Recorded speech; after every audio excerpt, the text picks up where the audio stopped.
From San Jose, California, in the heart of Silicon Valley, it's theCUBE, covering Hadoop Summit 2016, brought to you by Hortonworks. Here's your host, John Furrier. Okay, welcome back everyone. We are here live in Silicon Valley at Hadoop Summit 2016, actually San Jose. This is theCUBE, our flagship program. We go out to the events and extract the signal from the noise. Our next guest, David Richards, CEO of WANdisco, and Joel Horwitz, Strategy and Business Development, IBM Analytics. Guys, welcome back to theCUBE. Good to see you guys. Thanks for having us. Great to be here, John. Okay, so give us the update on WANdisco.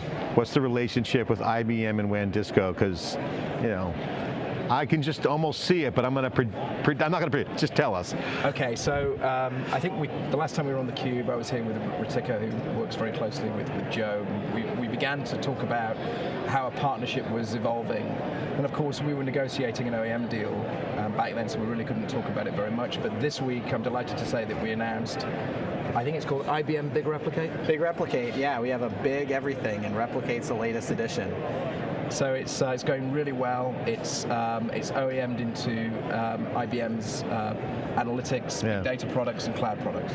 You know, I'm smiling and smirking because we've had so many conversations, David, on theCUBE with you and following your business through the bumpy road or the wild seas of big data, and it's been a really interesting tossing and turning of the industry. I mean, Joel, we talked about it too. Yep. The innovation around Hadoop, and then the massive kind of slowdown and realization that cloud is now on top of it. The consumerization of the enterprise created a little shift in the value proposition, and then a massive rush to build enterprise grade, right? And you guys had that enterprise grade piece of it. IBM, certainly you're enterprise grade, you have enterprise everywhere, but the ecosystem had to evolve really fast. Well, what happened? Share with the audience this shift. Well, so it's classic product adoption life cycle, and the buying audience has changed over that time continuum. So in the very early days when we first started talking, when we were at these events and we were talking about Hadoop, and we all really cared about whether it was Pig. You once had a distribution.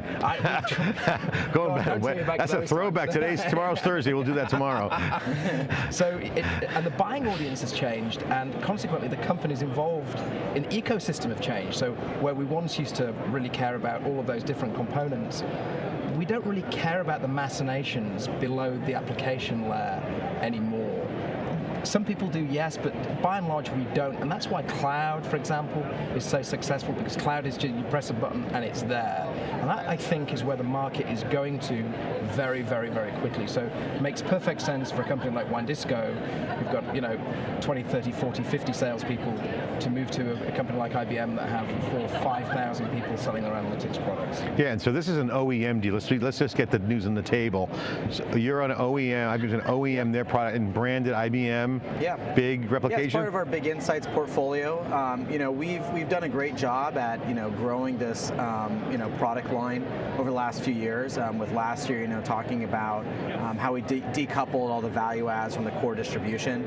So I'm happy to say that we're both part of the ODPI. It's an ODPI certified distribution, that is Hadoop, that we offer today for free. But then we've been adding, not just in terms of the data management capabilities, but the partnership here that we're announcing with WANdisco and how we branded it as Big Replicate, is squarely aimed at kind of the data management market today, but where we're headed is, as David points out, is really much bigger, right? Yeah. We're talking about support for not only distributed storage and data, but we're also talking about a hybrid offering that will get you to the cloud faster. So not only does Big Replicate work with HDFS, it also works with the Swift Object Store, which is as you know, kind of the underlying storage for our cloud offering. Yeah. So what we're hoping to see from this great partnership is, as you see around you, Hadoop is a great market, but there's a lot more here when you talk about managing data that you need to consider. And I think hybrid is becoming a lot larger of a story than simply distributing your processing and your storage. It's becoming a lot more about, okay, how do you offset different regions? How do you think through that there are multiple? I think there's this idea that there's one Hadoop cluster in an enterprise. I think that's factually wrong. I think what we're observing is that there's actually I would people agree who with you are on that. spinning up, multiple Hadoop distributions at the line of business for maybe a campaign, or for maybe doing fraud detection, or maybe doing log filing, whatever, and managing all those clusters. And they'll have Cloudera, they'll have Horwitz, they'll have IBM, they'll have all of these different distributions that they're having to deal with.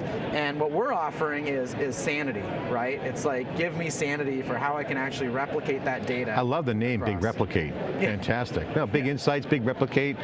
And so go to market, you guys are going to have bigger sales force. It's a nice pop for you guys. I mean, it's a good deal. We were just talking before we came on air about sort of deal flow coming through this, or potential deal flow coming through this, which has just been off the charts. I mean, obviously, when you turn on the tap and suddenly you enable thousands and thousands of salespeople to start selling your products. I mean, IBM are doing a great job, and I think IBM are in a unique position where they own both cloud and on-prem.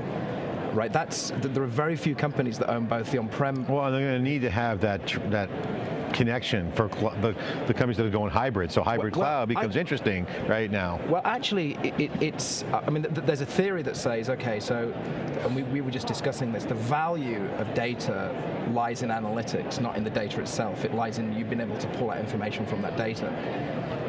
Most CIOs. If you can get the data. If you can get the data. Okay. So let's assume that you've got the data, right? Yeah. So then it becomes a question. That's a big assumption. Well, big assumption. I just had Nancy Henley on about metadata. I mean, no, that's an issue. I mean, people have data, they store it, they can't do anything with it. Exactly. So, and that's part of the problem, because what you actually have to have is CPU/processing power for an unknown amount of data at any one moment in time. Now, that sounds like an elastic use case, and you can't do elastic on-prem. You can only do elastic in cloud. That means that virtually every distribution will have to be a hybrid distribution. IBM realized this years ago, right, and began to build this hybrid infrastructure. We're going to help them to move data, completely consistent data, between on-prem and cloud. So when you query things in the cloud, it's exactly the same results and the correct results you get. And also the stability too on that. There's so many potential, as we've discussed in the past. That sounds simple and logical, but it's to do it on enterprise grade is pretty complex. And so it just gives a nice, stable enterprise grade component. I mean, the volumes of data that we're talking about here are just off the charts. All right, so give me a use case of a customer that you guys are working with, or has there been any go-to-market activity, or an ideal scenario that you guys see as a use case for this partnership? We're already seeing a whole bunch of things come through. What's the number one pattern that bubbles up to the top, use case-wise? As Joel pointed out, that he doesn't believe that any one company just has one version of Hadoop behind their firewall. They have multiple vendors. 100% agree with that. So how do you create one single cluster from all of those? So that's one problem you solve. That's of course a very large problem. Second problem that we're seeing in spades is I have to move data to cloud to run analytics applications against it. That's huge. That requires completely guaranteed consistent data between on-prem and cloud. And I think those two use cases alone account for pretty much every single company. I think there's even a third here. I think the third is actually, I think frankly, there's a lot of inefficiencies in managing just HDFS, and how many times you have to actually copy data, right? I mean, if I looked across, I think the standard right now is having like 3 copies, and actually, working with Big Replicate and WANdisco, you can actually have more assurances, actually have to make less copies across the cluster and actually across multiple clusters, right? So if you think about that, you have 3 copies of data sitting in this cluster. Likely, an analyst have dragged a bunch of the same data in another cluster, so that's another multiple of 3. So there's a huge amount of waste, right, in terms of, the same data living across your enterprise, that I think there's a huge cost savings component to this as well. Yeah, does this involve anything with Project Atlas at all? You guys are working with that Not yet, that project? It's interesting. I mean, it's going to be, we're seeing a lot of opening up the data, but all they're doing is creating versions of it. And so then it becomes version control of the data. Yeah. Do you see a master or centralization of data? I mean, I see, not necessarily centralized, pull all the data in one spot, but why replicate it? Or, I mean, do you see that going on? I guess I'm not following the trend here. I mean, I can't see the mega trend going on. Tell me what's the big trend? I mean, the big trend is I need an elastic infrastructure. I can't build an elastic infrastructure on premise. It doesn't make economic sense to build massive redundancy, maybe 3 or 4 times the infrastructure I need on premise, when I'm only going to use it maybe 10, 20% of the time. So the mega trend is cloud provides me with a completely economic, elastic infrastructure. In order to take advantage of that, I have to be able to move data, transactional data that changes all the time, into that cloud infrastructure and query it. That's the mega trend. It's as simple as that. So moving data around at the right time. And that's transaction. Anybody can say, okay, press pause, move the data, press play. So if I can understand this correctly, I'm sorry, I'm a little slow, end of the day today.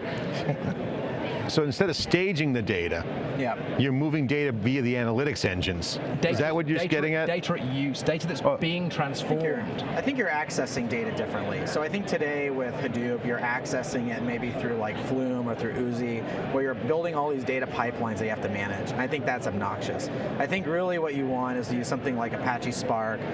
Obviously, we made a large investment in that earlier, actually last year. And to me, I think what I'm seeing is people who have very specific use cases. So, they want to do analysis, right, for a particular campaign. And so they may, just pull a bunch of data into memory from across their data environment. And that may be on the cloud, it may be from a third party, it may be from a transactional system, it may be from anywhere.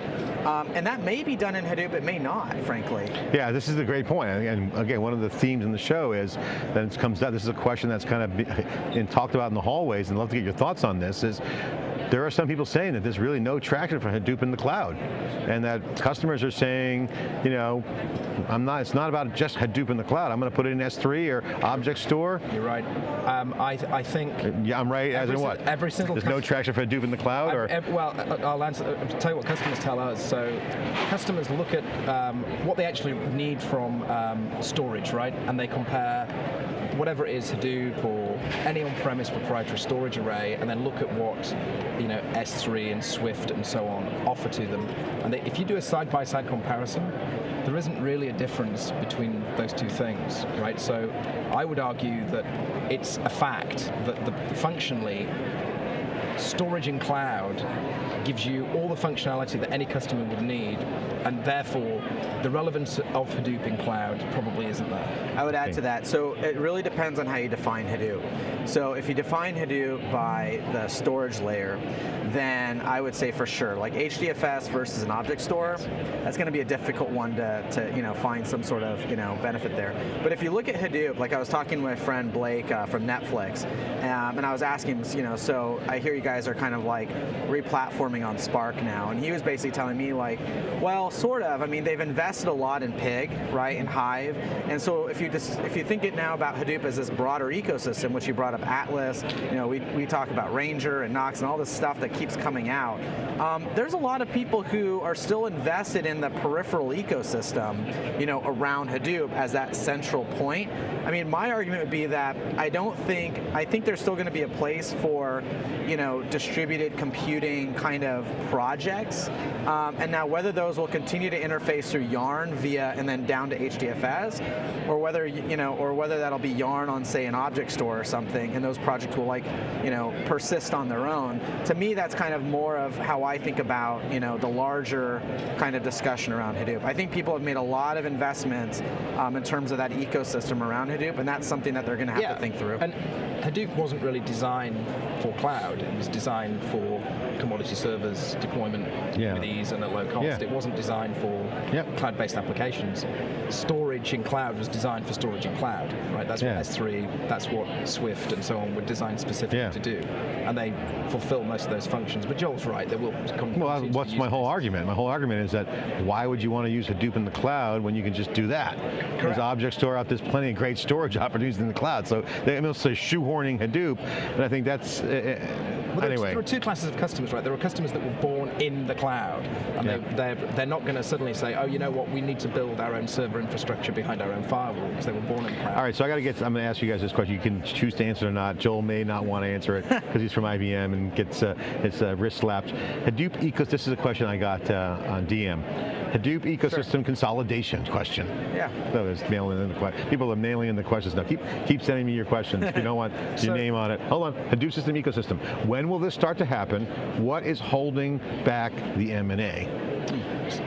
So that's a great question. So first of all, consolidation happens when you sort of reach that tipping point and leveling off, that inflection point where the market levels off and we've reached market saturation. So there's no more market to go after. So, and the big guys like IBM and so on come in. Or there was never a market to begin with. Exactly. And I don't think that's the case, but yes, I see the point. Now, what's stopping that from happening today, and you're a naughty boy, by the way, for asking this question, is a lot of these companies are still very well funded. So while they still have cash on the balance sheet, of course, it's very, very hard for that to take place. You picked up my next question, but that's a good point. The VCs held back in 2009 after the crash of 2008, Sequoia's memo, the good times roll, or RIP good times, they stopped funding companies.